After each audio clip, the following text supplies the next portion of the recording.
மனோத்குமார் அண்ணா சொன்ன மாதிரி வந்து சிறுமலையில் வந்து எங்கள் ஷூட்டிங் குரூப் மட்டும் இல்லாமல் அந்த ஊரே வந்து ஒரு ரிலேஷன் மாதிரி நல்ல ஒரு அருமையான ஒரு கிளைமேட்டு, நல்லா வந்து ஒரு ஷூட்டிங்கில் வந்து அருமையான சீன்ஸு, கொஞ்சம் கூட அலுப்பு தெரியாத அளவிற்கு ஒரு அற்புதமான ஒரு ஷூட்டிங் விஷயம் ரொம்ப நல்லா இருந்தது.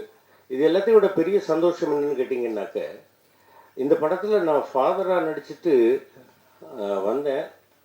அக்டோபர் 31 அன்னைக்கு கிராண்ட் ஃபாதர் ஆகிட்டேன். என்னுடைய மகளுக்கு ஒரு மகள் பிறந்து என்னை தாத்தாவாக்கிட்டாங்க. ரொம்ப சந்தோஷமாக இருக்கேன். இந்த படம்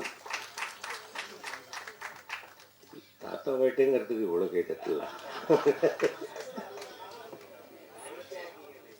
ஆமாம் ஆமாம், நிச்சயமா தாத்தாவானதுலேயே மகிழ்ச்சி தான், நிச்சயமா.